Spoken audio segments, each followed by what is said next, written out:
The Arizona sun is a merciless god, and for a 17-year-old orphan with nothing but a rusty shovel and memories of death, it offered no blessings. Josephine Bell was not digging for water or gold. She was digging a grave. For the dying Navajo man sprawled in the dust, his life bleeding out from a wound in his side. It was a final act of human decency in a land that had shown her none. But as her shovel struck the hard, dry earth, a hand, surprisingly strong, shot out and clamped around her wrist. His eyes, black as obsidian, flickered open. He was supposed to be dying, but he took her hand and refused to let go. The heat shimmered over the vast, unforgiving landscape of the Arizona Territory. It distorted the horizon, making the distant mesas tremble like apparitions.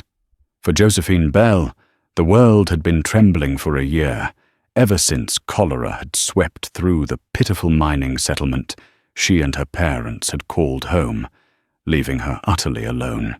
Now her world had shrunk to the size of this sun-baked arroyo, a dying man, and the grim task at hand. She had found him by chance, following the desperate cry of a circling vulture. He lay beside a cluster of sun-bleached rocks, his dark hair matted with dust and blood, his traditional Navajo tunic torn and stained. A brutal gunshot wound wept crimson into the parched earth. His breathing was a shallow, ragged whisper, a sound Josie knew all too well. It was the sound of life's final retreat. Compassion, a dangerous luxury in these parts, stirred within her. She couldn't leave him to the scavengers. Her father had always said, "Everyone deserves the dignity of the earth, Josie." A final blanket of peace. So she had taken the shovel she carried, her only tool for survival, used for digging up roots and making fire pits, and began to work. The ground was like iron. Each thrust of the shovel sent a jarring shock up her arms. Sweat stung her eyes, carving clean paths through the grime on her face. She worked with a grim mechanical rhythm, her mind a merciful blank. This was just another loss in a long line of them. Her mother's warm smile, her father's steady hand, all turned to dust. This stranger would be no different. It was when she paused to wipe her brow that it happened. His hand, caked in dried blood, shot out with a speed that defied his condition. His fingers, surprisingly strong, wrapped around her wrist. It wasn't a violent grip, but an unyielding one. Josie gasped, stumbling back, but he held fast. His eyes, which she had assumed were closed forever, were open, fixed on her. They were deep and dark, and in their depths she saw not the vacant stare of the dying, but a flicker of desperate primal will. He was a man clawing his way back from the edge of a cliff, and her hand was his only hold. He tried to speak, but only a dry rasp emerged. He pulled her wrist gently, a silent plea. "Not yet. Don't bury me yet." Panic warred with pity inside her. Her first instinct was to flee. He could be a danger, a renegade, an outlaw. The world had taught her that kindness was a fool's currency, often repaid with violence. Sheriff Brody in the nearest town, Redemption Creek, had made that clear. "An orphan girl alone is bait," he'd warned her, his eyes lingering on her with a proprietary gleam. "Best you keep to yourself." But the man's grip was not threatening. It was pleading. She looked from his desperate eyes to the shallow, pathetic hole she had dug. She saw the wound in his side, the work of a rifle, not a pistol. This was an ambush, not a fair fight. And in his face, she saw not a savage, as the men in town would call him, but a human being fighting for his last breath. Her own loneliness echoed in the silence of the canyon. To be alone was one thing. To die alone was another. "All right," she whispered the words, scratching her own dry throat. "All right. I hear you." She gently tried to pull her hand away, but his grip tightened fractionally. He would not let go. It was as if her touch was the only thing anchoring him to the world of the living. A strange thought surfaced. Maybe he wasn't just holding on for himself. Maybe he was holding on for her too. With a sigh that surrendered to fate, Josie knelt beside him. She used the hem of her worn calico dress to gently wipe the dust from his face. His eyes never left hers. Using her free hand, she uncorked her precious canteen and let a few drops of water fall onto his cracked lips. He drank weakly, a flicker of gratitude in his gaze. The sun began its slow descent, painting the sky in fiery strokes of orange and purple. The grave remained unfinished. Josephine Bell, the orphan girl, had set out to bury a stranger. Instead, tethered by his unyielding hand, she found herself bound to saving him. She didn't know his name, his story, or who had left him for dead. All she knew was that their fates were now intertwined, and the desert night was coming, bringing with it dangers far worse than the heat of the day. The man would not survive the night in the open. The coyotes were already beginning their mournful song in the distance, and the desert air was rapidly losing its warmth. His grip on her wrist was the most profound problem.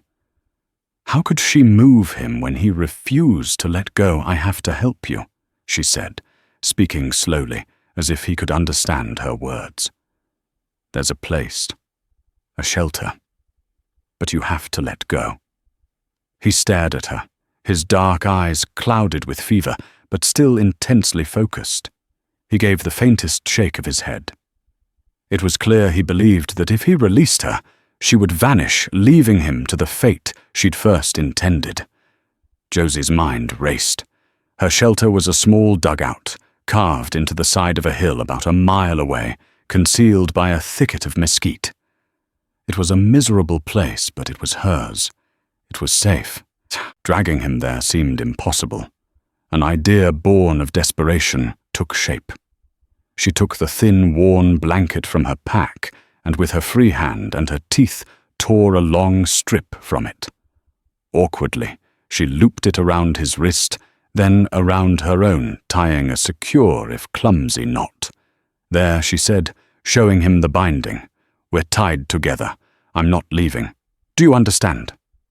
His gaze shifted from her face to the cloth binding their wrists. A flicker of something, understanding, perhaps trust, softened his expression. His fingers finally reluctantly uncurled from her flesh. The pressure was gone, but the bond remained, now symbolized by the strip of calico. The journey was a nightmare. The man was delirious, his weight a deadening anchor. Josie was small for her age, wiry but not powerfully built. She looped his arm over her shoulders, her own arm straining, and began the agonizing process of half-carrying, half-dragging him across the rocky terrain. Every rock that shifted underfoot, every thorny bush that snagged her dress, was a monumental obstacle. He mumbled in a language she didn't recognize, the words flowing like a river, interspersed with sharp groans of pain. She spoke back to him in English, not for conversation, but for comfort. "Almost there. Just a little further. You're strong. You can make it."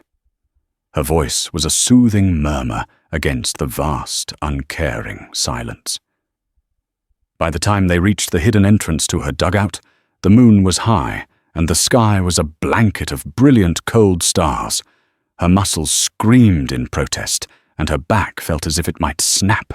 She practically tumbled with him into the small, dark space, the scent of dry earth and old wood smoke enveloping them. Inside her world consisted of a packed earth floor, a small stone fire pit, and a bed of dried grasses covered with another threadbare blanket. It was a testament to a solitary, meager existence. With her last reserves of strength, she maneuvered him onto the grass bed. By the light of a single precious tallow candle, she finally got a better look at his wound. It was ugly, inflamed, and seeped with infection. Her mother, a practical woman who had learned much about folk remedies, had taught Josie a few things. She knew she had to clean it. She used the last of her clean water and a piece of cloth to gently wash the area. He hissed in pain, his body tensing, but he didn't fight her. Then she went to her small collection of clay pots. She ground dried willow bark, a trick for fighting fever, and mixed it with a poultice of yarrow, a plant her mother had called life-saver for its ability to staunch bleeding and fight corruption in a wound. As she worked, her fingers coated in the pungent earthy paste, she studied his face. In the soft candlelight, the harsh lines of pain were softened. He was younger than she'd first thought, perhaps only a few years older than her. His features were strong and finely carved, a high brow, a straight nose, and a firm jaw. Even in his weakened state, there was an undeniable nobility about him, a quiet power that drew her in. She applied the poultice, and he shuddered, his fevered skin hot to the touch. She covered the wound with another clean strip of cloth. There was nothing more she could do but wait and pray. She untied the strip of cloth that bound them, her wrist red and chafed. He was asleep now, or unconscious, his breathing still shallow, but seeming a little less ragged. Josie sat by the small, cold fire pit, too exhausted to move. She watched the man's chest rise and fall with each labored breath. She had invited a massive complication into her fragile life. Harboring a Navajo, especially a wounded one, was a dangerous proposition. The folks in Redemption Creek and men like Jedediah Kane, a powerful rancher who owned most of the land and the town's goodwill, saw the Navajo as pests at best and enemies at worst. If she were found, she would be branded a sympathizer, an outcast. She was already an orphan. She couldn't afford any more trouble. Yet, as she looked at him, she didn't feel fear. She felt a profound and startling connection. In his refusal to die, she saw a reflection of her own stubborn will to survive. By saving him, perhaps she was in some small way saving a piece of herself. She pulled her thin blanket around her shoulders, the candle sputtering its last light, and settled in to watch over the man whose life was now in her hands. For 3 days the world was the size of the dugout. Josie ventured out only to gather more herbs and check her snares, her senses on high alert. The man, she still didn't know his name, drifted in and out of consciousness, his fever a raging fire she fought with willow bark tea and cool compresses. In his delirium, he spoke his language, the words, sometimes pleading, sometimes angry. Once he called out a name, Shima, with such aching loss that it brought tears to Josie's eyes. She didn't need to know the language to understand the word for mother. On the 4th day, the fever broke. She awoke to find him watching her, his eyes clear and intelligent for the first time. He was weak, but the haze of death had receded. Water. He rasped, his voice rough. Josie scrambled to give him a drink, her heart leaping with a relief so fierce it surprised her. He drank deeply, then lay back, his gaze sweeping over the small shelter, before settling on her. "You saved me," he said, his English slow and deliberate. Josie just nodded, a shy smile touching her lips. "I tried. You did most of the work. You refused to be buried." A faint smile touched his own lips, a startlingly handsome sight. "My name is Ashki. I'm Josephine." Josie. A comfortable silence fell between them. It was the first time in a year that Josie had shared her space with another person, not as a customer in a general store or a recipient of a pitying glance, but as an equal. It felt right. That fragile peace was shattered the next afternoon.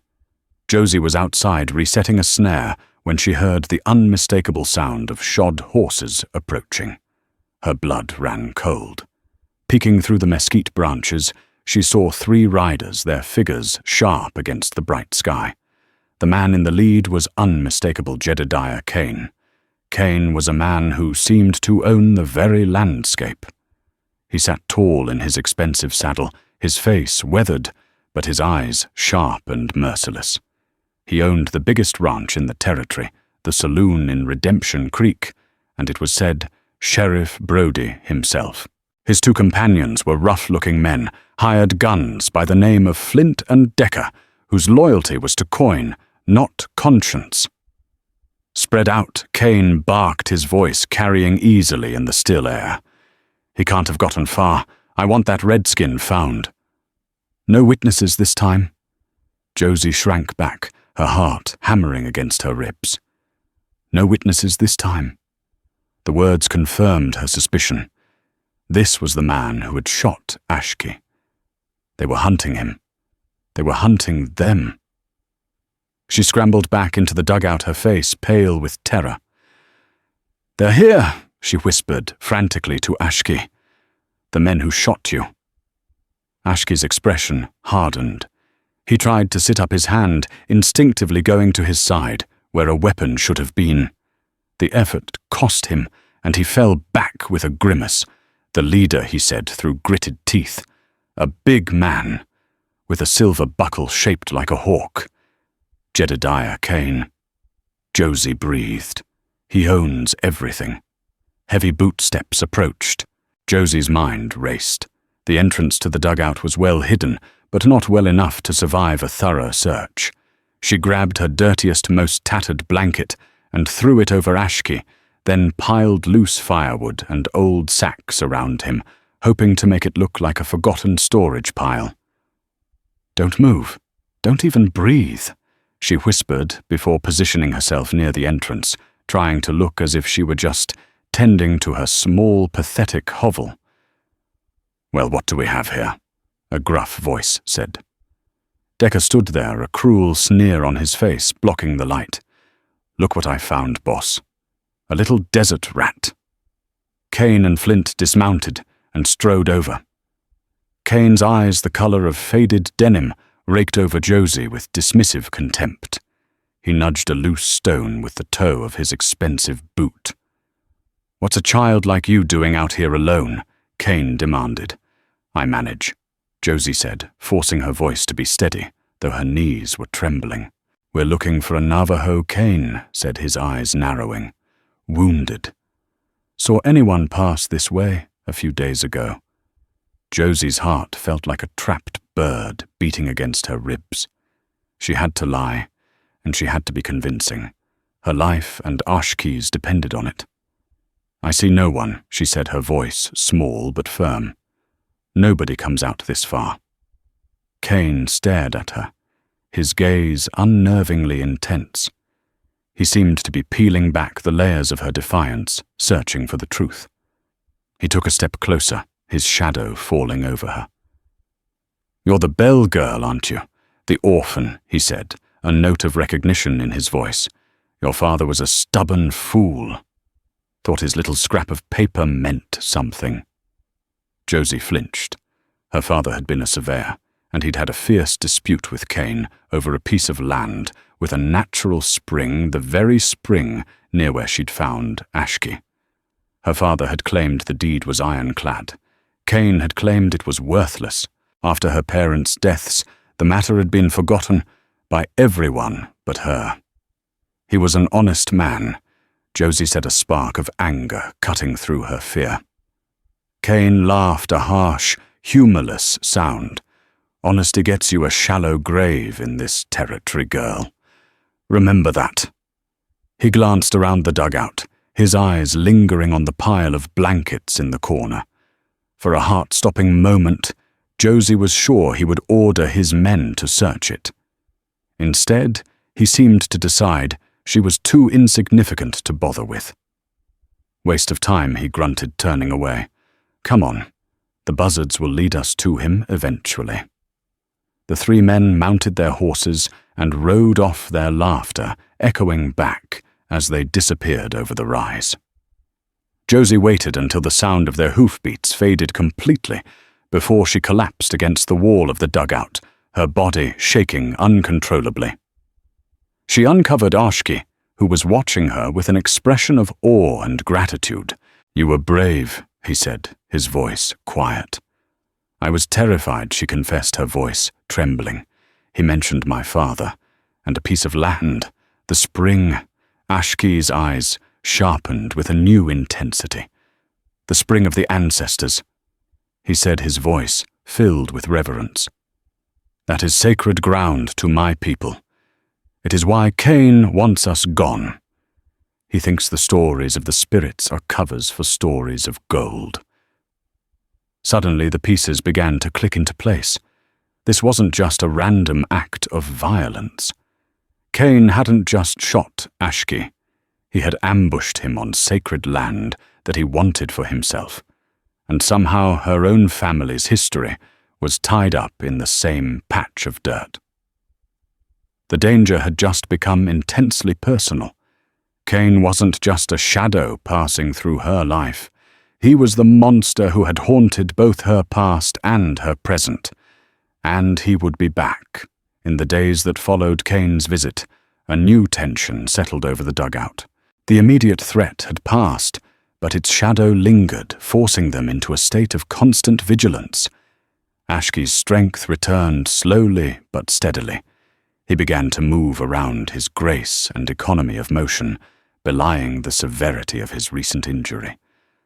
As he healed, they talked. Josie spoke of her parents, of their journey west, filled with hope, and of the cholera that had stolen it all away. She spoke of her loneliness, a constant, aching presence she had never before put into words. Ashki, in turn, told her of his people, the Dine.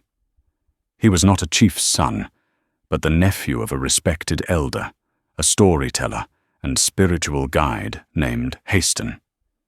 It was Haston who had sent him to observe Cain's men who had been seen desecrating the land around the sacred spring. "He does not seek water." Ashki explained, his gaze distant as he stared into the small fire they dared to light only at night. "He seeks the yellow metal. He believes our sacred ground is his path to riches. He tears up the earth, frightens the game. He wants my people gone so he can claim it all." The ambush had been swift and brutal. Ashki had been alone, observing from a ridge, when Cain and his men appeared from nowhere. They had shot him without a word, leaving him for dead. "They did not know I am a poor shot," he said, with a wry, self-deprecating smile. "But I am very good at not dying." One evening, as Josie was cleaning her father's old tin cup, her mother's locket slipped from beneath her dress. It was a simple silver oval, tarnished with age, her most treasured possession. Ashki's eyes were drawn to it. "May I see?"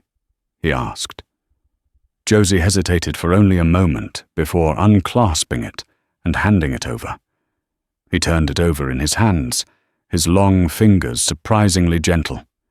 He traced the faint engravings on the front, a pattern of interweaving lines. "My father gave it to my mother," Josie said softly. "He said it was a map of their love." "Silly, I know." "It is not silly," Ashki said, his voice low. He pointed to a specific symbol etched near the clasp, a small spiral with 3 lines radiating from it. "This is a Navajo symbol. It means place of emergence, a source of life. Like a spring." Josie's breath caught in her throat. She had looked at the locket 1,000 times and never noticed the detail. "My father was a surveyor," she whispered, her mind racing. "He mapped this land. He always argued with Cain about the deed to the spring." Cain's words came back to her. Your father was a stubborn fool. Thought his little scrap of paper meant something. A sudden electrifying thought struck her. She took the locket from Ashki and examined the hinge. There was a tiny, almost invisible seam. Using the tip of her knife, she carefully pried at it. The back of the locket, which she had always assumed was solid, popped open. Inside, nestled in the tiny hidden compartment, was a minuscule, tightly folded piece of oiled paper. Her hands trembled as she carefully unfolded it. It was a hand-drawn map, and at its center was the spring meticulously detailed. But there was more. Folded within the map was an official-looking document, a land grant from the territorial government, bearing the signature of a federal judge. It granted ownership of the 20 acres surrounding the spring to one Mr. Thomas Bell, her father. It was the deed, the scrap of paper Cain thought was long gone. He registered it. Josie breathed, her eyes wide with disbelief. My father owned the spring. Ashki leaned closer, his expression a mixture of shock and reverence. He protected it, he said. This paper. This is a weapon Cain cannot fight. He rules Redemption Creek with fear and money, but this is the law of the white man, the one law even he must obey. The truth settled on them with crushing weight. Josie was not a destitute orphan. She was a landowner, the rightful heir to the very piece of land Cain was willing to kill for. Her father hadn't been a fool. He had been clever, hiding the deed in the one place no one would ever think to look. He had left her a legacy, a weapon, and a terrible burden. They were no longer just hiding. They were guarding a secret that could get them both killed. Cain didn't just want the land. He needed to erase any claim to it. He thought the only obstacle was Ashki's people. He had no idea the true owner was the orphan girl he had dismissed as a desert rat. "What do we do?" Josie asked, her voice barely a whisper. The dugout, once a shelter, now felt like a cage. Ashki looked from the deed in her hand to her face, his gaze steady and resolute. "We do not hide any more," he said.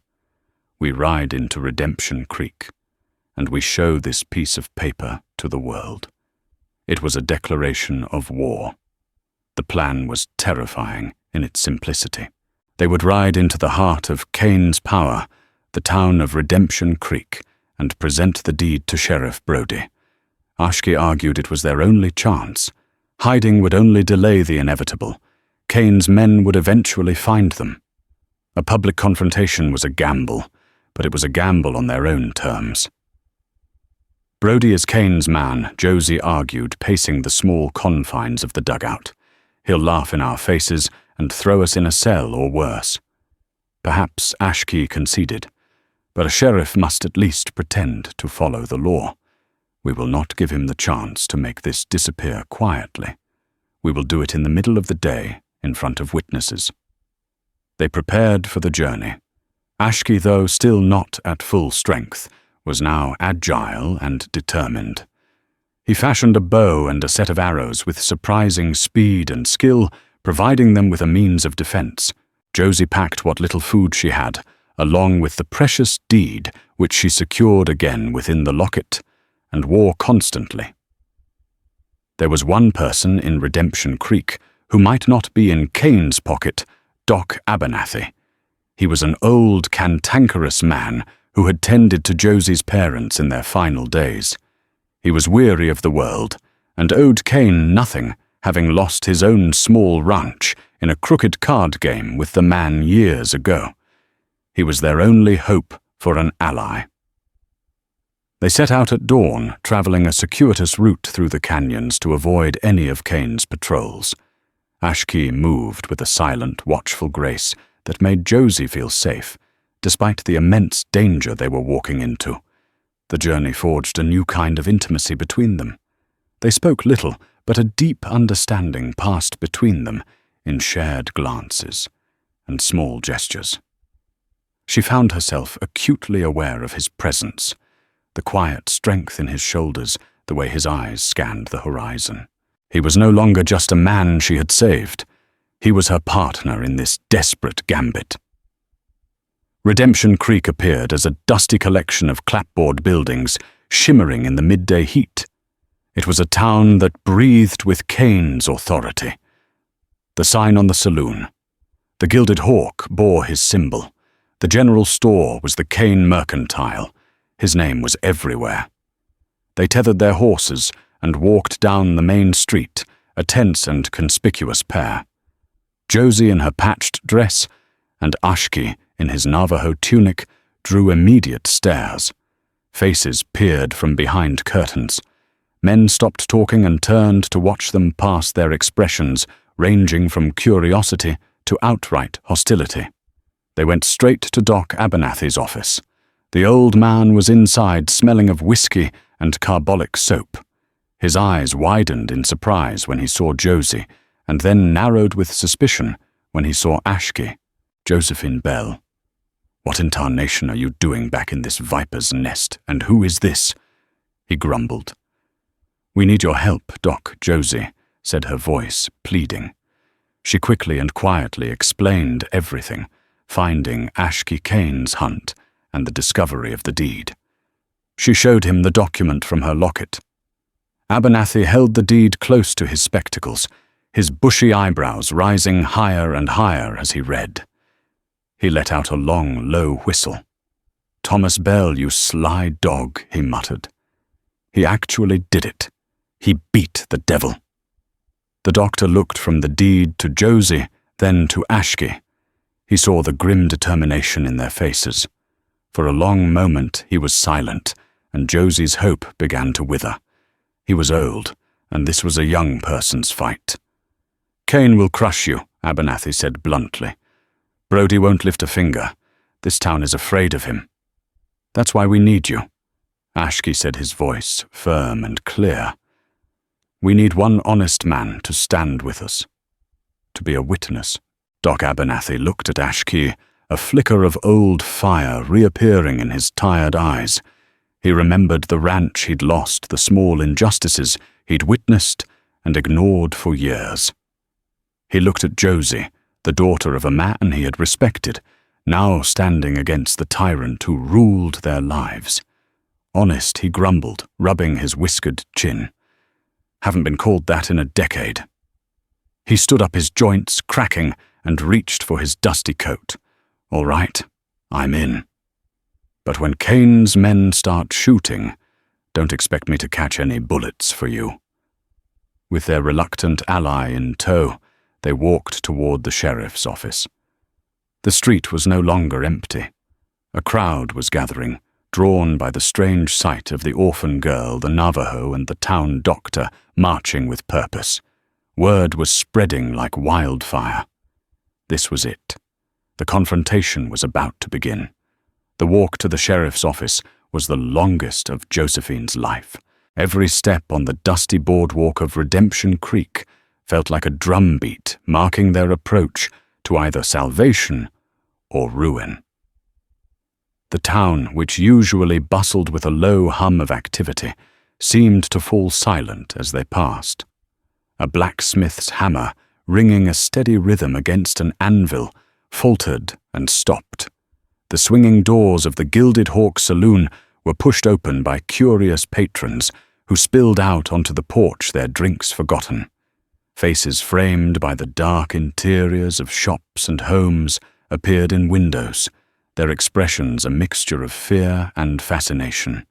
Whispers followed them like a trail of dry, rustling leaves, the names Kane, Orphan, and Navajo, passing from lip to lip. Josie could feel the weight of their collective gaze. These were the people who had offered her pity, but never protection, who had profited from Kane's commerce while turning a blind eye to his cruelty. Today she and Ashki were not just individuals seeking justice. They were a spectacle, a disruption to the town's fragile, fear-induced peace.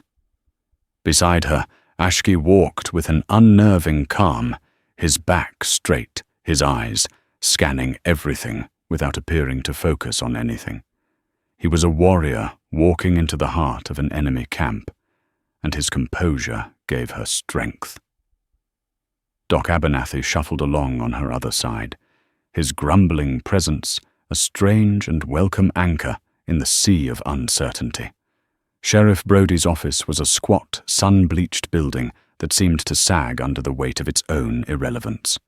The man himself was a perfect reflection of his domain.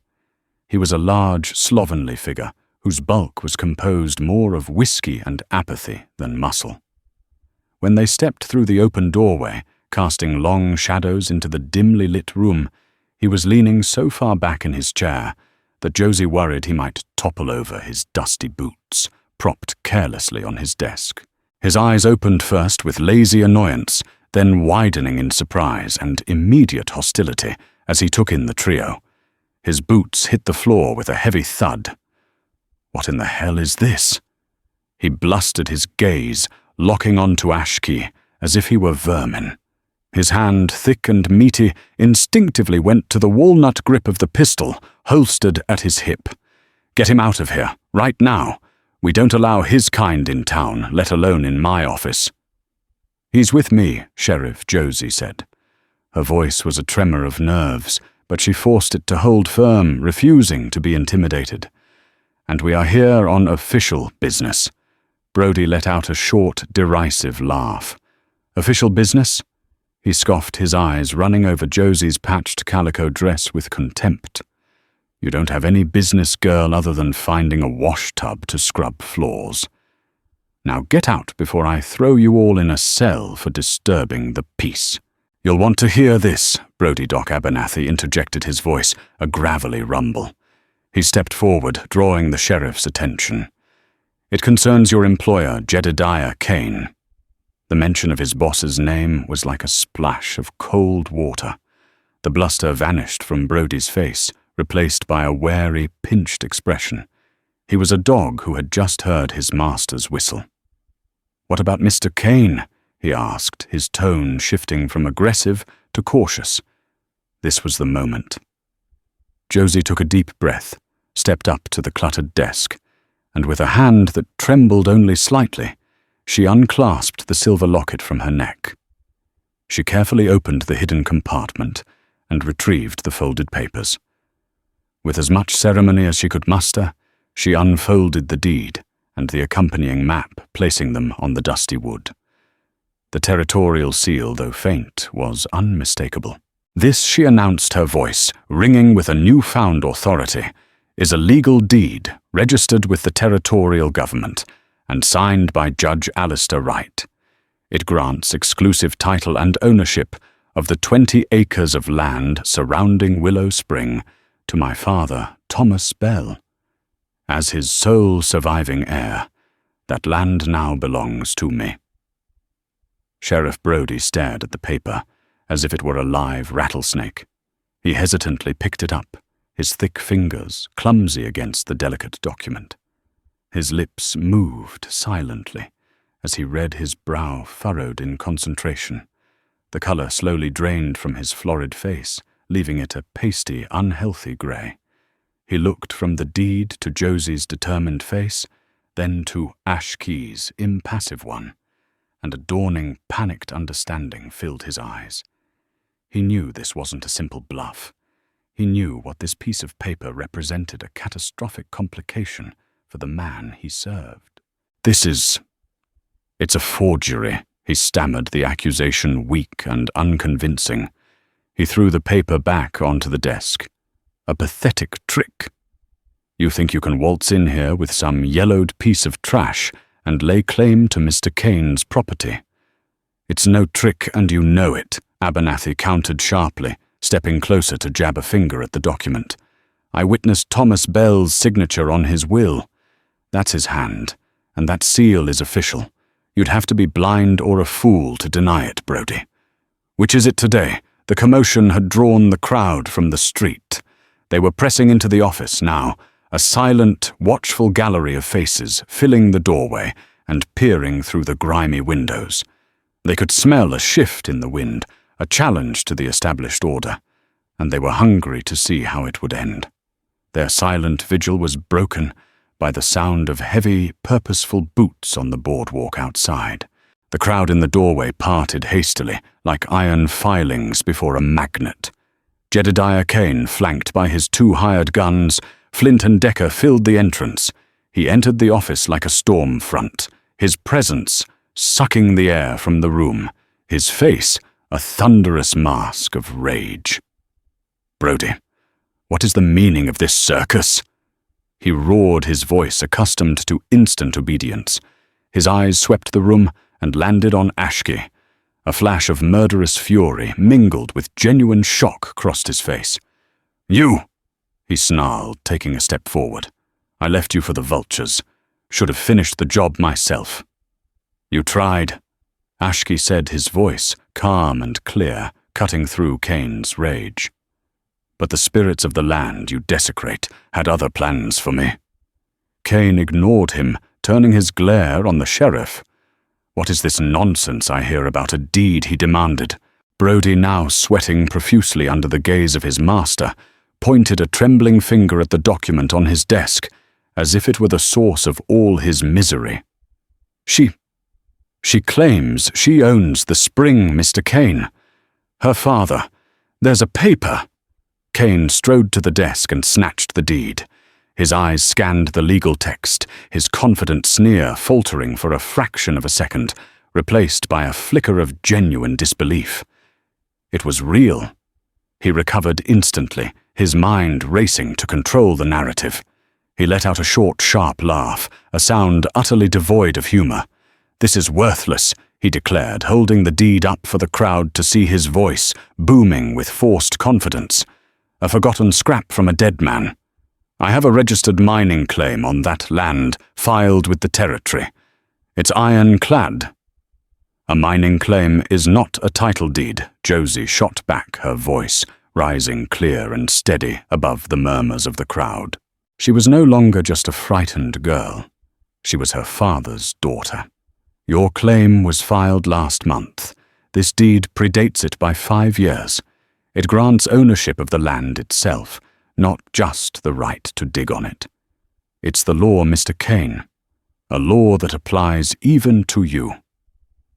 The word law hung in the air, charged and dangerous. The townspeople looked from the powerful rancher, who had always been their law, to the small orphan girl, who now wielded a piece of paper like a shield. Kane saw the shifting tide in their eyes. He saw his power, built on fear and bluff, for so long beginning to erode under the weight of a simple, undeniable truth. His control was slipping. He turned the full force of his venom on Josie. He stepped toward her until he was towering over her, his voice dropping to a low, menacing hiss. "You have nothing.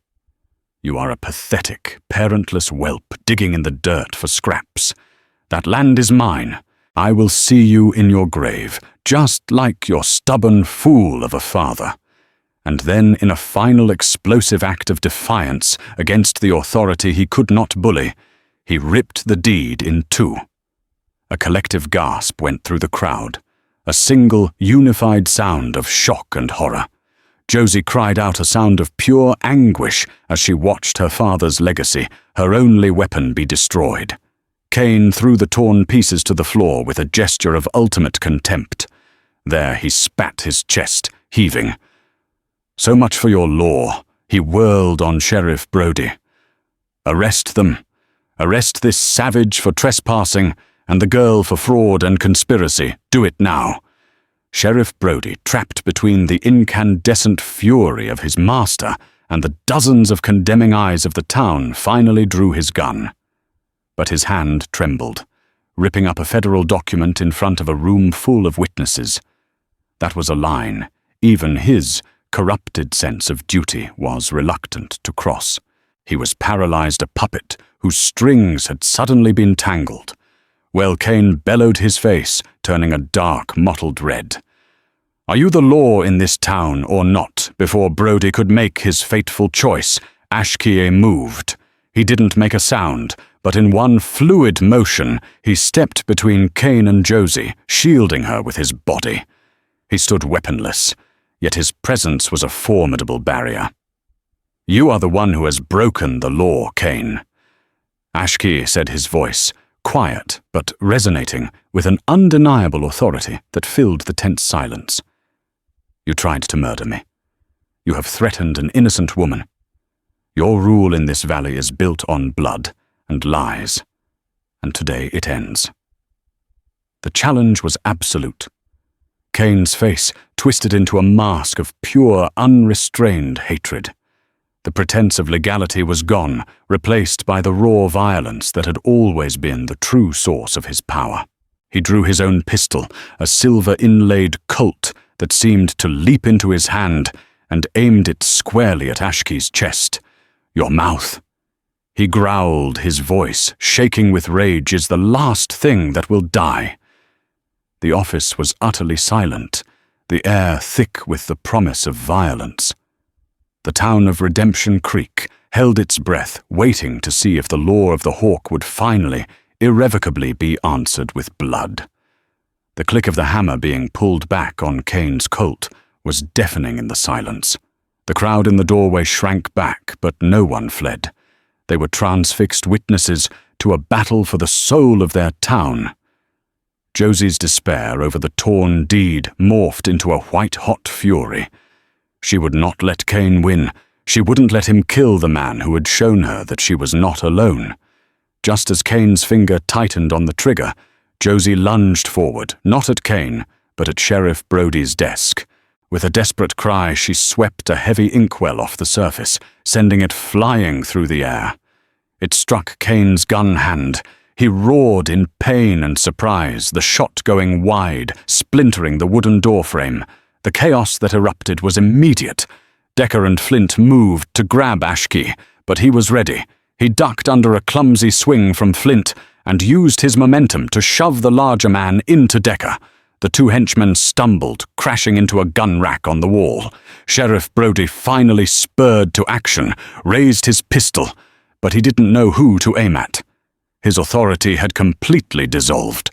Kane, shaking his ink-stained hand, recovered his senses and raised his pistol again, this time aiming at the person who had truly defied him. Josie. "You little witch," he screamed, his face a mask of pure madness. He would have fired, but a new voice, cold and sharp as steel, cut through the din. "Drop it, Kane." Standing in the doorway, having pushed through the mesmerized crowd, was a tall, lean man with a dusty coat and a silver star pinned to his vest. It wasn't a local sheriff's badge. It was the star of a U.S. Marshal. Marshal Reed. His presence was legendary in the territory, a man known for his unerring aim and his absolute incorruptibility. No one knew he was in town. Kane froze his eyes wide with disbelief. "Marshal, what are you doing here? I could ask you the same," Reed said, his pistol aimed steadily at Kane's heart. "But I think I already know. I've been in town for 2 days, Mr. Kane. Heard a lot of interesting stories about you." He nodded toward Doc Abernathy, who stood near the doorway, a look of grim satisfaction on his face. "The doc here sent a telegram to the territorial capital a week ago. Said the pot in Redemption Creek was about to boil over." Looks like he was right. Kane's empire crumbled in that instant. The fear he commanded was based on the belief that he was the ultimate power. The presence of the Marshal shattered that illusion. "This is a misunderstanding," Kane stammered, lowering his gun slightly. "This girl is a fraud, and this savage attacked me." "I heard you confess to leaving him for dead," Marshal Reed said flatly. "And I saw you tear up a federal document and threaten a civilian. That's enough law-breaking for one afternoon." He gestured with his pistol. "Now drop the gun." Slowly. Kane's eyes darted around the room, searching for an escape for any remnant of his authority.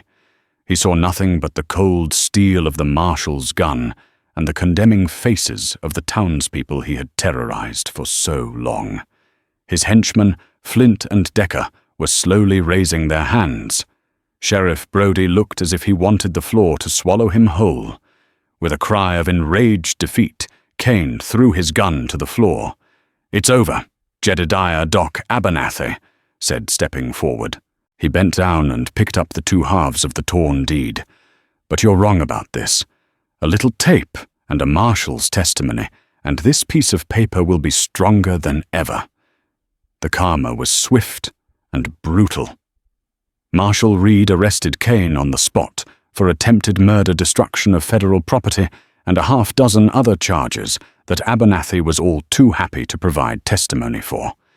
Flint and Decker were arrested as accomplices. Sheriff Brodie was stripped of his badge on the spot, his complicity and cowardice laid bare for all to see. As the marshal led a shackled and sputtering Kane out of the office, the townspeople parted to let them through. There were no cheers, only a profound collective sigh of relief. The reign of the hawk was over. In the quiet aftermath, Josie stood in the middle of the sheriff's office, her body trembling with adrenaline. Ashki came to her side, his presence a warm, solid comfort. He gently took her hand, his touch sending a jolt of electricity through her. "You were brave," he said, echoing the words he'd spoken in the dugout.